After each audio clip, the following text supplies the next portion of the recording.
Selamat datang di channel Novel Official. Sebelum kalian mendengarkan novel Pesona Pujaan Hati, jangan lupa like, share, and subscribe. Kalau tidak kusentil jantung kalian. Hehehehe. Tanpa lama-lama lagi langsung saja kita masuk di alur cerita novelnya. Bab 1561. Wajah Adrian memerah tiba-tiba saat mendengar Yule akan menghadiri konferensi pers.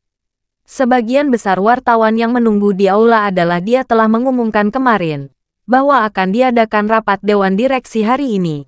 Dan dia juga merilis berita bahwa kakaknya sakit kritis. Jadi wartawan datang pagi-pagi. Mereka ingin menangkap berita besar tentang pemberhentian ketua Golding Group, sehingga Adrian juga dapat menyebarkan popularitasnya melalui perhatian media saat ini. Adrian ingin mereka melaporkan kemenangan besarnya ke Dewan Arah, sehingga setelah tengah hari, media dapat mengumumkan kepada publik bahwa kepemimpinan Golding Group berpindah tangan, dan dia menjadi ketua berikutnya. Tapi dia tidak menyangka semua yang dia lakukan, pada akhirnya untuk kemenangan kakaknya. Dia bahkan sudah bisa membayangkan bahwa begitu kakaknya muncul, semua reporter media yang mengira dia bernafas pasti akan terkejut di tempat. Dan ketika dia mengumumkan bahwa dia telah memenangkan 51% hak suara, media pers akan lebih terkejut lagi. Dengan pikiran berpacu di benaknya, dia menghela napas diam-diam. Mungkin inilah takdirnya. Kemampuan dan keterampilannya memang lebih rendah dari kakaknya. Jadi dia ingin mengambil keuntungan dari situasi ini. Tetapi tidak disangkanya ada tuan muda dari keluarga Wade di sekitarnya. Dan yang lebih ajaib lagi adalah bahwa penyakit serius itu sembuh dalam semalam. Rupanya satu-satunya hal yang cocok untuknya saat ini adalah berada di sisi kakaknya. Faktanya, Adrian adalah orang yang cerdas. Dia telah mempertimbangkan banyak hal dengan sangat komprehensif. Dia tinggal satu langkah lagi dari kesuksesan. Sangat mengerikan bahwa pada akhirnya, Charlie mengaduk-aduk situasi di belakangnya. Jika tidak ada Charlie, bahkan jika Yule menyusun strategi dan menahan nafasnya, tidak mungkin untuk melawan persatuan antara dia dan Rogan. Bahkan keselamatan istri dan putrinya tidak akan dijamin di masa depan. Namun, Adrian dapat melihat situasi tepat waktu dan segera melepaskan seluruh rencana awal untuk menghentikan kerugian. Ini setidaknya membuktikan bahwa dia cerdas. Jika tidak dapat melihat situasi dengan jelas, dan masih dengan keras kepala menolak sampai kematian sudah dekat, dia akan benar-benar dikalahkan. Pada saat ini, Yule sangat berterima kasih kepada Charlie. Penampilan Charlie tidak hanya menyelamatkan hidupnya, tetapi juga menyelamatkan istri dan putrinya, serta kariernya. Kebaikan semacam ini, menurutnya, tidak akan bisa dibayar sepanjang hidup. Dia hanya bisa melakukan yang terbaik selama sisa hidupnya. Jadi, dia mengambil tangan Charlie dan berbisik kepadanya. Charlie, jika kamu tidak ingin kembali ke keluarga Wade, datanglah ke Golding Group. Saya akan mengatur posisi wakil ketua Anda. Aku hanya punya satu putri. Semuanya di masa depan akan menjadi milikmu. Apa yang dikatakan Yule tidak sopan, tapi itu dari lubuk hatinya. Dia merasa putrinya akan menikah dengan Charlie, dan Charlie adalah menantunya. Jika dia tidak kembali ke keluarga Wade, maka keluarga Golding akan menjadi miliknya di masa depan. Meskipun dia berpikiran terbuka, dia juga berpikir bahwa jika putrinya menikahi Charlie, dia harus menjadi penolong yang baik, dan Charlie dan ayahnya Curtis keduanya adalah dermawannya. Selama Charlie dapat memberi putrinya kehidupan yang bahagia, dia rela memberikan seluruh hartanya sebagai mahar putrinya. Charlie secara alami tahu apa yang dia maksud. Dia benar-benar menganggap dirinya sebagai menantu masa depan, atau bahkan setengah anaknya. Tetapi dia tidak dapat menerima hal semacam ini. Jadi dia berkata dengan serius, Paman Golding, saya tidak punya rencana untuk kembali ke East Cliff. Saya akan memikirkan masalah ini. Yule juga tidak memaksa, mengangguk dan berkata, singkatnya, kamu bisa bertemu aku kapanpun dan dalam keadaan apapun. Rumahku adalah rumahmu. Charlie mengangguk dengan sungguh-sungguh. Dalam konferensi pers ini, Charlie tidak ingin muncul di media. Dia duduk di antara hadirin sebagai tamu biasa di bawah pengaturan sekretaris Yule. Semua kamera diarahkan ke podium pertemuan. Jadi dia tidak perlu khawatir masuk ke TV atau dalam foto media cetak. Bab 1562. Ketika Charlie duduk di aula resepsi, seluruh aula sudah penuh sesak. Media utama mengirim reporter satu demi satu, dan mereka menyiapkan lensa panjang dan lensa pendek di sini, menunggu Golding Group merilis informasi penting. Pada saat ini, dunia luar tidak mengetahui berita tentang Yule yang sudah pulih. Semua orang mengira Yule sakit parah, dan dia mungkin tidak bisa datang ke dewan langsung hari ini. Namun, mereka mengharapkan Yule muncul, karena, sebagai orang media, mereka suka mengambil beberapa poin topik yang bisa menarik perhatian. Jadi mereka berharap dapat menangkap gambar Yule yang sudah melewati masa-masa heroiknya, dan kemudian menambahkan beberapa kata sensasional yang tepat di judul. Beberapa orang bahkan sudah memikirkan judul berita, misalnya, akhir era, dan contoh lain. Yule sudah tua. Mungkin ketua baru Golding Group ketentuan keadaan. Sekarang mereka hanya menunggu Yule yang sakit parah terhuyung-huyung memasuki ruangan, atau bahkan didorong oleh seseorang di kursi roda. Pada saat ini, staf di tempat kejadian mengambil mikrofon dan berkata, "Semua yang hadir harap tenang, ketua kami akan segera tiba." Begitu kata-kata ini terucap, semua orang mengalihkan perhatian mereka ke pintu masuk venue. Semua kamera tertarik pada pintu masuk.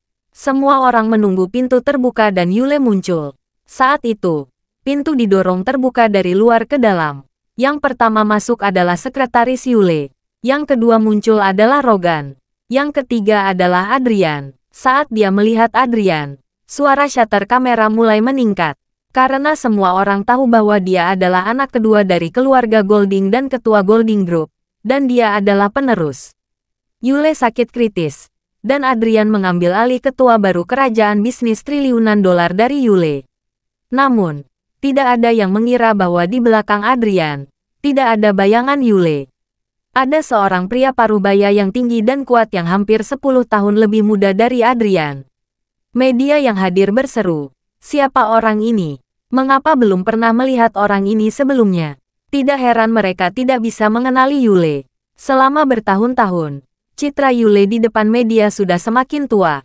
Selain itu, setelah Yule sakit parah, beberapa media memotretnya secara diam-diam di rumah sakit luar negeri. Dia memang sangat kurus. Pada usia 50, dia terlihat setidaknya berusia 60-an.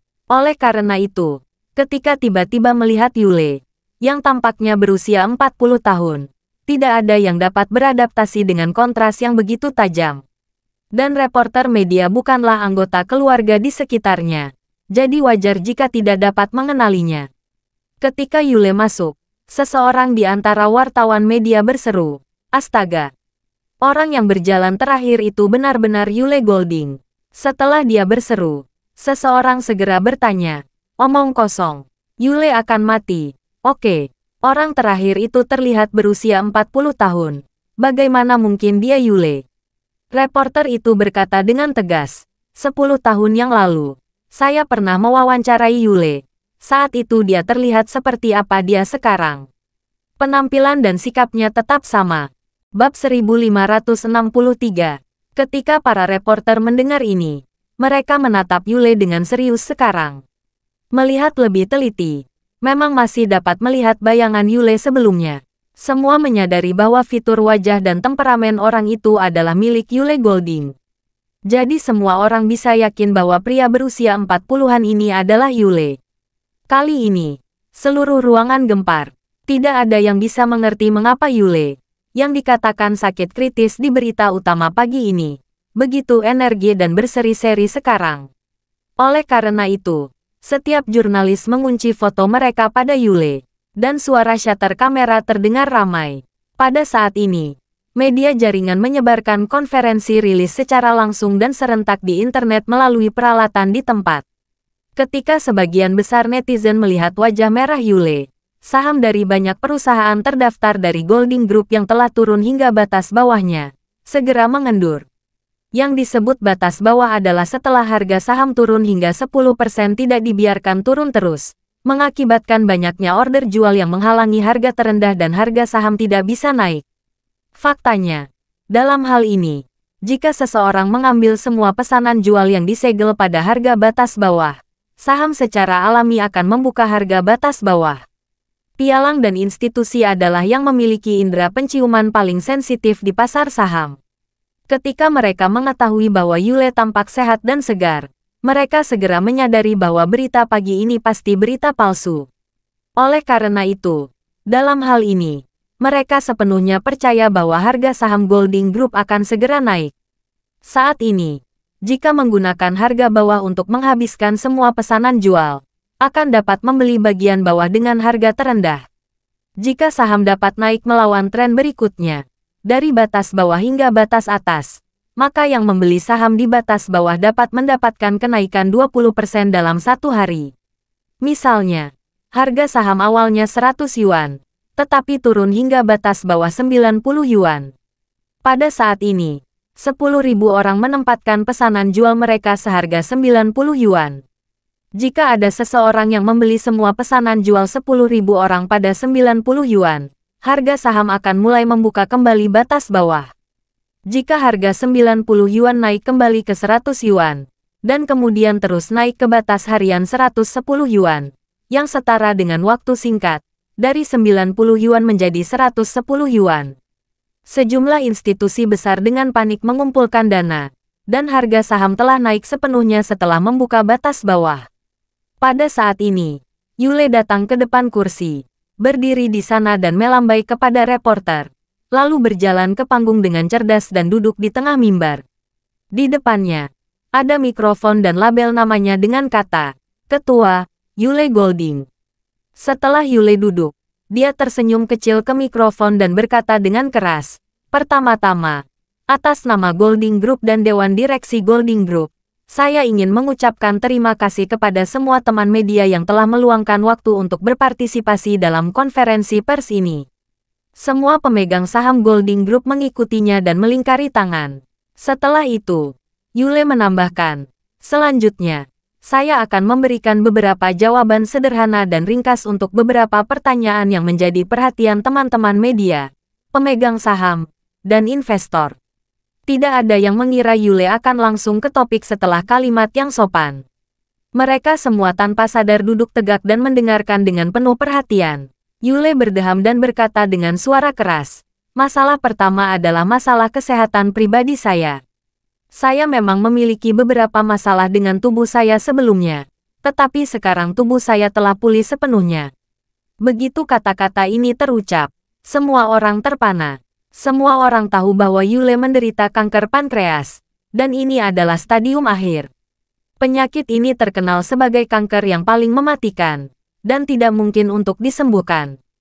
Sekarang, Yule mengatakan bahwa dia telah pulih sepenuhnya, yang sepenuhnya menumbangkan persepsi semua orang tentang penyakit ini. Bab 1564. Namun, melihat penampilan berseri-seri Yule, itu benar-benar tidak terlihat seperti dia sakit parah. Mungkinkah itu benar-benar keajaiban medis? Pada saat ini, Yule melanjutkan, "Masalah kedua, jika kalian tidak percaya bahwa tubuh saya telah pulih sepenuhnya, maka setelah pertemuan ini, saya akan pergi ke rumah sakit Fairview untuk CT scan seluruh tubuh. Hasilnya akan saya umumkan kepada semua media dan masyarakat umum." Dengan kata-kata Yule, semua orang tidak lagi meragukan kondisinya. Karena CT scan seluruh tubuh dapat mendeteksi segala jenis tumor, bahkan karsinoma tahap sangat awal, dapat dideteksi dengan baik. Jika Yule belum pulih, maka dia tidak akan pernah berani menerima pemeriksaan seperti itu. Semua orang kagum. Mereka tidak pernah menyangka bahwa bahkan penyakit parah seperti kanker pankreas dapat disembuhkan dengan keajaiban. Ini mengingatkan semua orang pada si jenius Steve Jobs yang meninggal beberapa tahun yang lalu. Dia mengidap penyakit yang sama. Mengapa Jobs tidak seberuntung itu? Jika Jobs masih hidup, dia mungkin telah membawa lebih banyak inovasi dan perubahan bagi umat manusia. Kemudian, Yule berkata, "Masalah ketiga. Semua orang pasti sangat memerhatikan kepemimpinan Golding Group. Sekarang saya secara resmi mengumumkan bahwa saya, Yule, dan dua pemegang saham Golding Group lainnya, Adrian dan Rogan, beberapa menit yang lalu, kami telah menandatangani perjanjian transfer hak suara. Pemegang saham Adrian dan Rogan telah secara permanen mentransfer semua hak suara yang sesuai dengan saham atas nama pribadi mereka kepada saya. Ketika semua orang mendengar ini, mereka bahkan lebih terkejut dan terpana. Mereka sudah lama menanyakan tentang pertengkaran antara kakak beradik keluarga Golding ini. Mereka tahu bahwa Adrian dan Rogan telah membentuk persahabatan untuk berpisah dengan kakak tertua mereka. Mereka juga bersatu dengan pemegang saham lain untuk mengucapkan selamat tinggal kepada kakak tertua mereka. Semua orang masih menunggu untuk melihat pertempuran keluarga besar. Tetapi mereka tidak pernah membayangkan saudara ketiganya telah mencapai kesepakatan persaudaraan seperti itu. Adrian dan Rogan secara permanen mengalihkan hak suara mereka kepada kakak tertua mereka Yule. Tapi ini berarti mereka akan selalu mematuhi Yule. Bagaimana dengan saudara yang berkelahi? Bagaimana dengan perang warisan? Para wartawan yang hadir merasa sangat tertekan. Seolah-olah semua orang membeli biji melon dan minuman dan duduk di depan TV untuk menonton drama pertarungan istana. Akibatnya, setelah menyalakan TV, mereka menemukan bahwa ratu, selir, dan bangsawan dari semua lapisan masyarakat di harem semuanya dikelilingi oleh ratu. Apa jenis perkemahan yang ada? Untuk apa kamu mati? Apa gunanya pembunuhan? Sebagai sebuah pesta, secara alami merupakan solusi yang paling hemat biaya untuk dapat bekerja sama dan mengubah pertempuran menjadi batu giok dan sutra. Tapi sebagai penonton, adegan seperti ini sangat membosankan. Bahkan bisa dikatakan sangat mengecewakan. Yule memiliki pemandangan panorama mata dan ekspresi semua reporter. Dia tersenyum ringan dan berkata ke mikrofon, mulai hari ini dan seterusnya. 3 saudara laki-laki keluarga Golding akan bekerja sama untuk membawa keluarga Golding ke kejayaan baru. Sebagai saudara yang bersatu, kami juga percaya bahwa dengan upaya bersama kami, Golding Group pasti akan mengembalikan semua pemegang saham dan investor dengan kinerja yang lebih baik dan nilai pasar yang lebih tinggi. Setelah dia selesai berbicara, dia tersenyum main-main dan mengubah percakapan. Namun, izinkan saya untuk meminta maaf kepada semua orang di sini. Saya tidak akan membiarkan kalian melihat drama besar konflik keluarga dan mengecewakan kalian. Begitu kata-kata ini keluar, para reporter di tempat kejadian memerah, dan harga saham semua perusahaan yang terdaftar di bawah Golding Group mulai melambung seperti naga pada saat ini. Bab 1565. Harga saham Golding Group langsung meroket ke batas atas harian. Segera setelah pernyataan dominan Yule diumumkan. Sejumlah institusi besar dan sejumlah besar investor retail yang menonton konferensi pers ini, segera memiliki kepercayaan pada Golding Group. Mereka optimis tentang hal itu, bahkan jauh lebih tinggi daripada sebelum Yule sakit. Oleh karena itu, semua orang mulai membeli saham semua perusahaan terdaftar yang terkait dengan Golding Group yang tersedia di pasar saham. Dan harganya tiba-tiba ditarik ke batas atas harian. Dalam sekejap mata, harga saham berbalik tajam, merangkum seluruh lingkaran sekaligus keuangan. Alasan semua orang begitu optimis tentang Golding Group bukan hanya karena Yule terlihat sangat sehat, tetapi juga karena hak suara Yule di Golding Group telah mencapai 51% dari total kendali. Sebelumnya, 3 bersaudara Golding bersama-sama memegang 51% saham dan hak suara. Meskipun Yule sendiri memegang setengahnya, jika dia ingin menerapkan keputusan di Dewan Arah, dia harus meminta 2 saudara lainnya untuk mendukungnya. Atau membuat beberapa pemegang saham minoritas lain yang bersama-sama melebihi rasio kepemilikan saham Adrian dan Yule memilih mendukung. Sekarang, tidak perlu, dia telah sepenuhnya mencapai tujuan dari 1 orang berbicara dan 1 orang memanggil tembakan. Mulai sekarang, kendali atas Golding Group akan naik ke ketinggian baru yang belum pernah terjadi sebelumnya. Hal ini semakin memperkuat kepercayaan pasar dan investor terhadap Yule. Jika Anda memiliki kepercayaan padanya, tentu saja Anda juga memiliki kepercayaan pada Golding Group. Begitu ada kepercayaan pada suatu perusahaan, ada juga kepercayaan dalam memegang saham perusahaan. Jadi, harga saham meroket.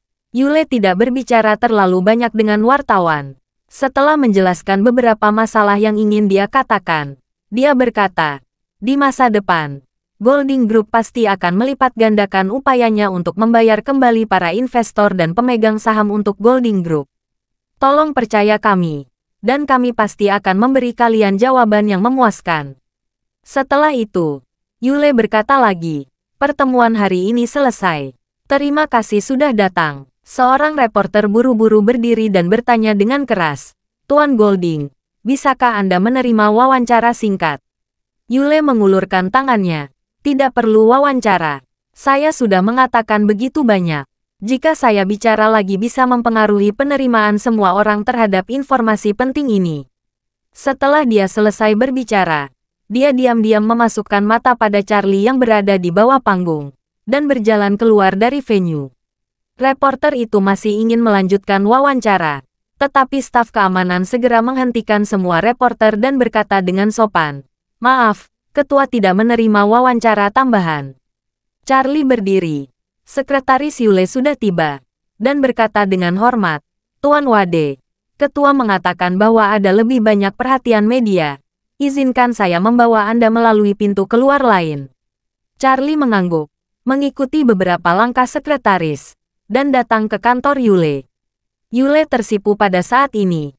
Ketika dia melihat Charlie masuk, dia segera melangkah maju, menamparkan lengannya, dan berkata dengan penuh semangat, "Charlie, kamu membuatku merasa seperti bayi yang baru lahir." Charlie tersenyum. "Paman Golding, bukankah kamu minum obat kemarin?" Yule menggelengkan kepalanya. "Ini berbeda. Saya berbicara seperti mahasiswa baru. Ini dalam bisnis. Mulai hari ini dan seterusnya, Golding Group akhirnya dapat menghemat banyak perbaikan internal dan bergerak maju dengan satu hati." Yule menghela nafas. "Kamu tidak tahu bagaimana rasanya berkonsentrasi pada pekerjaanmu dan orang-orang di sebelahmu melakukan segala yang mungkin untuk menahanmu. Seolah-olah kamu ingin memimpin semua orang ke depan. Tapi orang-orang di sekitarmu tidak hanya tidak mengikutimu, tetapi juga menarik lengan bajumu, memeluk pahamu, dan bahkan menghalangi di depanmu dan menggali lubang untuk kamu. Oke, sekarang saya katakan lari. Mereka semua harus lari. Jika mereka tidak lari, mereka harus lari untuk saya bahkan dengan cambuk."